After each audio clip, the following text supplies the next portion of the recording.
welcome back to my channel.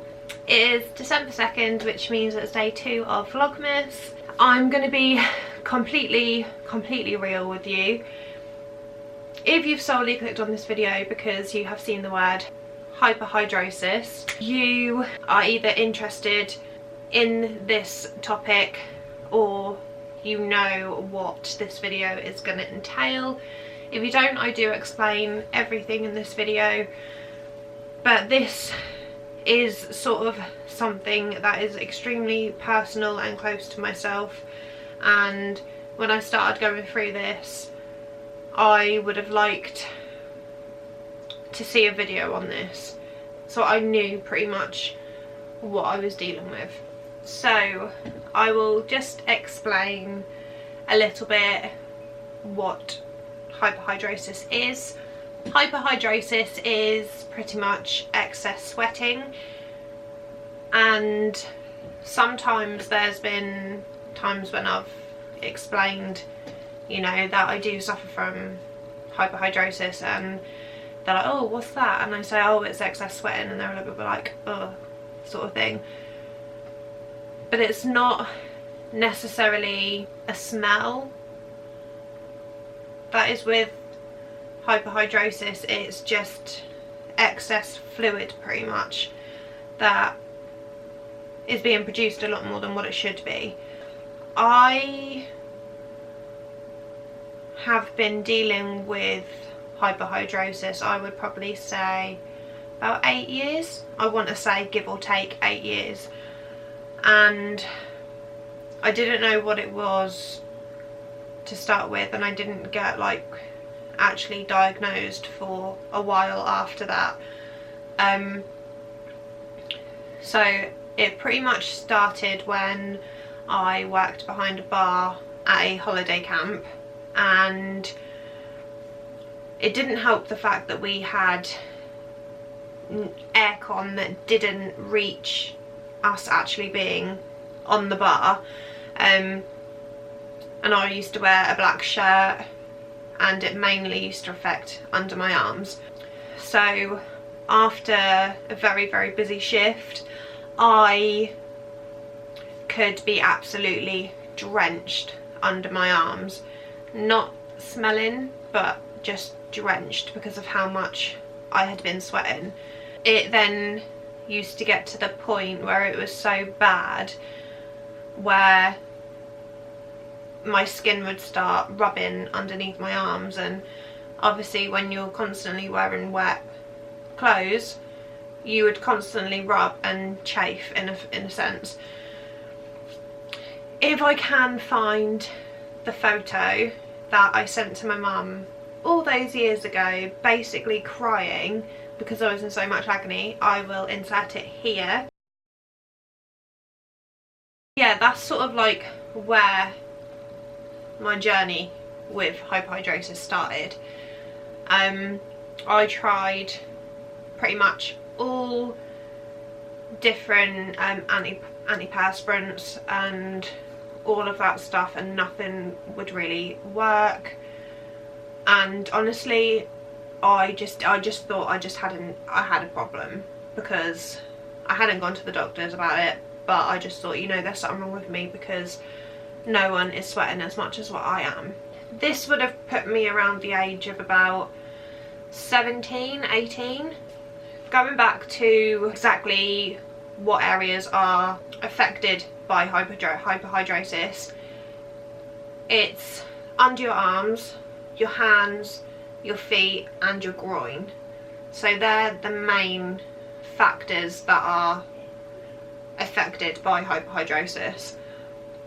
Now I have had 3 out of 4 of those. I have mainly suffered with 2 of them.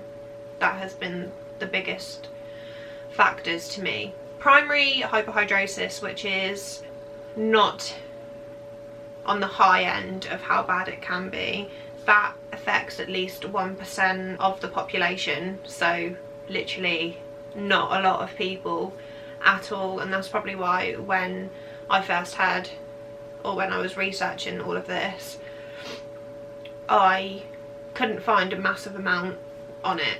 Hyperhidrosis cannot be cured, but there is some different things that can be done to help improve it. And also a big factor is people say that hyperhidrosis does sort of not essentially clear up, but does improve with age. I'll go into my full background in a little while, so I apologise if this video is quite lengthy, but with me, my hyperhidrosis has got a lot better than what it was 8 years ago. So back when it started, it was primarily under my arms that would get affected a lot, and say, touch wood, nowadays, yeah, I do still sweat under my arms, but I don't sweat nowhere near as much as what I did 8 years ago. So there is some treatments that you can do, and there's treatments that I have done and been through myself. Some of them are antiperspirants, so if you do have an issue with excess sweating, don't use deodorants. You need to use an antiperspirant, because there's antiperspirants that actually help mask and stop you sweating.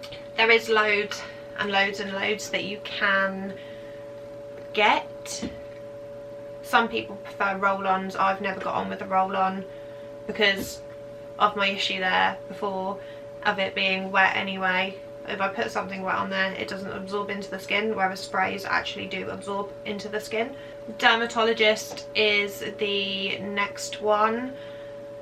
Now, I had a really bad experience with my doctor. He's not my doctor, but with the doctor that I saw, who was a dermatologist at my doctor's surgery. He basically put it all down to my weight, and even if I did lose weight, it didn't stop. And I know that they've got to say that, but it's the way that he said it was extremely rude and horrible. Electroshock therapy is another treatment that you can do. It's not as scary as what it sounds. If I can find a picture of what the equipment looked like, then I will insert it. I had to travel to a hospital that was about 45 to 50 minutes away, 5 days a week, I think it was, for 2-3 weeks, to have electroshock therapy done. And what it is basically, it's like a little electronic pad that they submerge in water, and you, depending on which area is affected by hyperhidrosis, you place your feet in the water on the pads, or for me also put them under my arms, and I had to sit there for, I can't remember how long it was something like 10-15 minutes, and all it is sort of like a tingle sensation, and that would just sort of like shock your nerves, or your sweat gland nerves, and essentially shock them into not working as well as what they are. I hate to say it, but it didn't work for me, and if it did and it affected me, which it did that much, then I think we found out that the machines were like £500–600 per thing, so whether it was your feet or your armpits or your hands, so it would have just cost a lot of money, but that didn't work for me. There's tablets that you can take, which I have. I don't actually have them on me because I did chuck them out because I just did not have a good experience with them. I went to go see a dermatologist an hour away, and he pretty much said that there's nothing we can do for you, you've got to deal with it. And at this point, my hyperhidrosis just wasn't affecting my underarms, it was affecting my groin and partly my feet as well. So it was then now in 3 different areas, and I just completely broke down. It's horrible when you feel like there's no end to your suffering, and that's what it was. I couldn't constantly change my clothes. I was going through shoes every couple of weeks because my feet would just sweat too much that they would get wet. And it wasn't the fact that my feet smelled, because they didn't, it was the fact that my shoes were constantly getting wet, and then my shoes would smell and my shoes would completely just fall apart. So obviously it's money buying new shoes all the time, and I think it was at this stage where, and I've associated them together, where my groin was getting so sweaty to the point where my trousers would then get wet after a shift, to the point that I would then chafe on my groin, and obviously that would be really irritating, and that in a sense caused me to have a cyst right on my bikini line. Long story short, I had to have it surgically removed, and I went back to work too soon and my stitches blew. I had a mental breakdown, and he was very stern in the fact that he didn't want to give me these tablets because they can be a massive cause of glaucoma. But I was desperate. I needed something that would help. The tablets he gave me was oxybutynin, I think that's what they're called. And it was quite a high dose, and they were brilliant. I'm not going to fault the tablets at all, because they helped. Then they did stop me sweating in the areas where I had an issue, but because, and I've never suffered from acne or anything, but because essentially those tablets have blocked, or they've done something to my sweat glands, it then caused me to have serious acne on my face. And I don't know if you can, if it'll focus, hang on, but you can see I've got some scars. The pain that I would then have in these underskin spots was so bad, and it was making me feel 10 times worse, that I stopped taking the tablets. And to this day, sometimes my skin does flare up. So one of the last resorts, depending on how bad your hyperhidrosis is surgery. I need to say this right. Endoscopic thoracic sympathectomy. I think I said that right. In short, ETS. It's a major surgery that's done under general anaesthetic. Make a small incision in the side of your chest. The lung is then deflated, so they can then get to the nerves that are controlling your sweat glands, and they cut them. So they stop them completely. So it is a pretty serious, big surgery. Now the side effects of this is, which I have seen, if you stop one area from sweating, that's great if that then works and nothing else pops up, but there's not a guarantee that somewhere else is going to flare up with sweating because it's got somewhere to go. Another big side effect of this is air being trapped in your chest, which is obviously not great.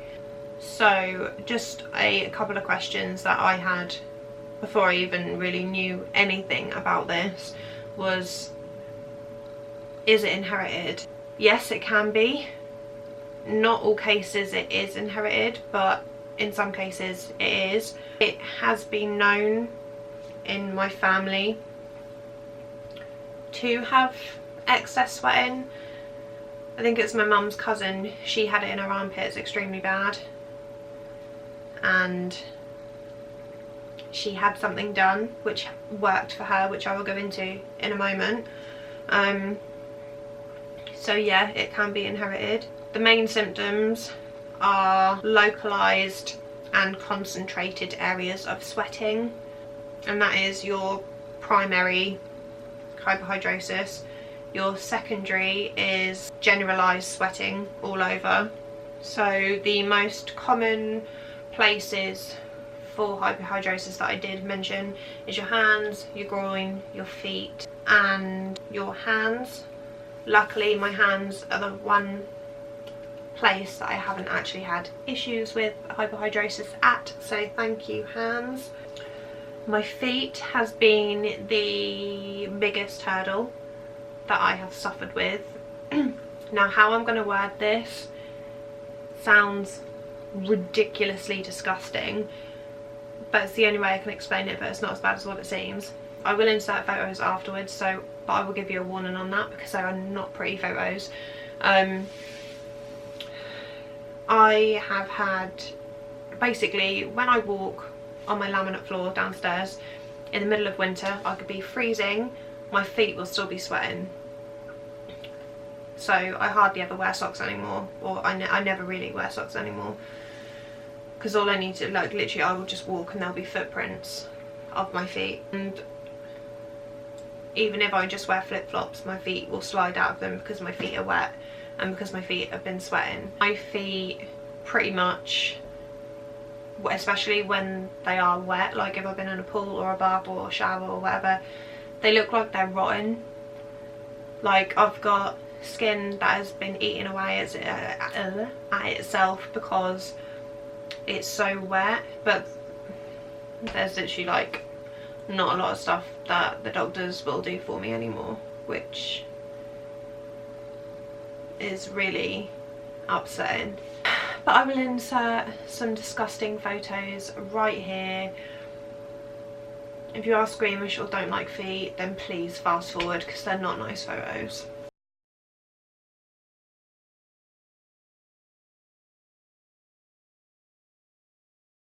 So some self-help changes that you can do to help: avoid using soap-based products like shampoos and everything, because that removes oils from your skin and you need the oils in your skin to help keep everything balanced. I've said use an antiperspirant instead of deodorant because deodorant just masks a smell, and with hyperhidrosis it's not normally a smell, it's just wetness.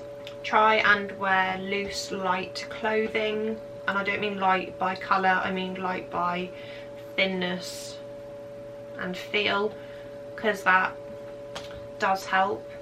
Also try and stay away from spicy food, caffeine, alcohol, as all of that can increase sweating. So one of the biggest things you can do to help sweating, it used to be on the NHS, it's not anymore, is Botox. So they pretty much Botox the areas, for instance under your arms, which will then stop the sweat glands from working because they're blocked. It is mainly used on, or was mainly used on, your underarms, which is what my mum's, I think, cousin had. She had really bad hyperhidrosis under her arms and she had Botox and it stopped it completely. They do normally put like local anaesthetic on just to try and make it as comfortable as possible, because it's not a nice thing to sit through. They can do Botox in other areas like your groin, your hands and your feet, but they just have to be careful because you can lose some muscle. Yeah, and obviously you get bruising from it. It's now not done on the NHS, which is sucky, because there is people out there like myself that does severely deal with this problem, and it's not nice to deal with. Why am I getting emotional? I've been on a very long road with this, and when you're told that pretty much there's nothing that they can do, you've just got to deal with it. It's horrible, especially when it comes to my feet, because with how bad my feet are and how quickly the hyperhidrosis has caused my feet to deteriorate like they have, which I haven't had hyperhidrosis on my feet for the full 8 years. I've had it for probably 6 or 5 years. I'm thinking, right, okay, so how much longer are you going to let my skin pretty much eat away at itself until I've got nothing on my feet anymore, and then there's nothing that I can do about it? Do you know what I mean? Anyway, there is some celebrities that do deal with hyperhidrosis that I did find out. Chrissy Teigen is one of those. She has had Botox under her armpits. I got all of these Botox prices about in the middle of November when I was doing my full-on research for this video on this, and I'm just gonna tell them to you. So if you were to have, and this is all for hyperhidrosis by the way, if you were to have Botox in your underarms, it would cost you roughly £220 per armpit, which is a lot of money. That is a lot, and they always say Botox lasts for about 6 months. You can't guarantee, so that's great. Your scalp is £300 to £400 to have Botox in your scalp. For your forehead it's £250. For your groin it's £445. That is one of the two that I would definitely have done, but I can't spend that amount of money. Your back is £450 to £900 to have Botox in your back if you've got serious swelling in your back. And your hands and feet are £875 per pair. That is a lot of money. The groin and the feet are the two that I would have probably already had if Botox was still on the NHS, because they're big things. But I'm just gonna have to suffer. I mean, to be fair, my hyperhidrosis has calmed down a lot over the last couple of years, which I'm thankful for. So I'm praying and hoping that as I'm getting older it is calming down, and that it was just during like puberty and the teen years where it was just at its worst. I do just want to show you some of the stuff that I do have to use to help. This stuff is my best friend. So it's lanacane, and it's this stuff because I'm not gonna waste it, because it is literally,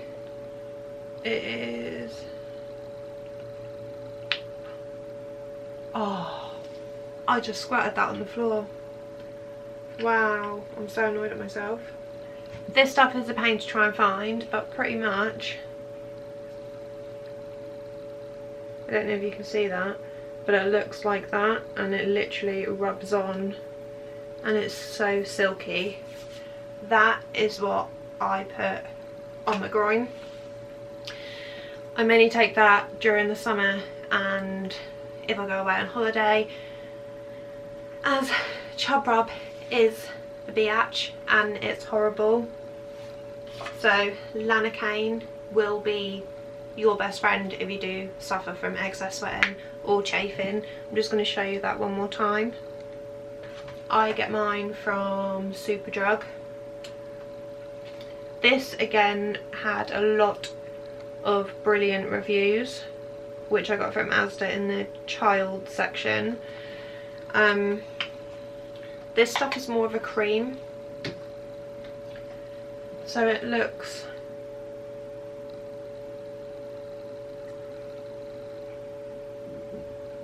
like that. Don't get me wrong, it does rub in nice, but I'd much prefer the silky feeling, and this stuff isn't the silky feeling, but it's better than nothing. It's a bit tatty because I've had it for a little while, but this is the stuff that I got on prescription from the doctor. This roll-on, I do have to say, is very good. You basically roll it on your underarms, your hands, your feet, wherever you're sweating, and then you go to bed. And then you have to wash it off in the morning because it starts to get all tingly and not very nice. But that does really help. And I've got loads of this left, and I will keep this just in case I need it. So I'll show you that one more time. Okay. So it's that. I'm not even going to try and say that. After I go in the shower or the bath, I will put some of this on just to freshen up my feet. I haven't tried this, but I've got some of this stuff. I don't have athlete's foot, but because when my feet eventually do dry out, they dry out and they hurt. So I put some of that there. And then I have just got, and then I've got some odor eaters, shoe and foot spray. I think I have rambled on a lot. I hope that if you do suffer from excess sweating and you're looking around to see what your problem is, I hope my video has helped. If you do suspect you've got hyperhidrosis, please go to your doctor and let them know, because I say not a lot, there is some doctors that haven't physically dealt with hyperhidrosis in person. Yeah, that's what I done. I researched and saw the word hyperhidrosis, excess sweating, and I got diagnosed with it because I done my research. So I really hope that this video has helped. I hope it's informed some of you. It's more common than what you think, so if you are dealing with this and it does get you down, please don't feel alone, because you're not.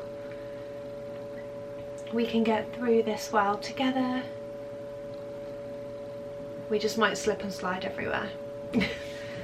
But yeah, that is it for, really?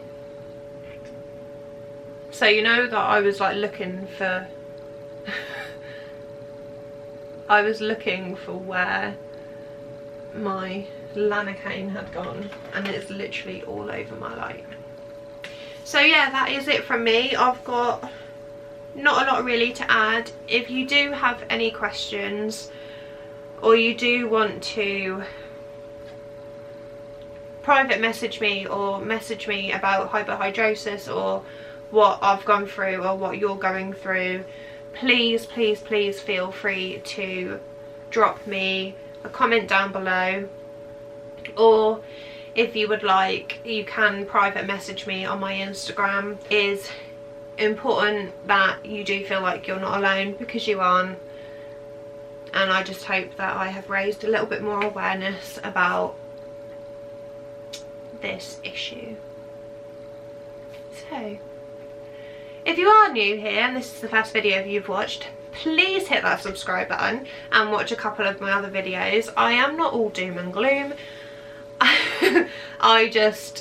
I've wanted to get this video out for a while now, and what a better time than doing it right now, just before Christmas. So yeah, I hope you enjoyed this video, and from me, I will talk to you tomorrow.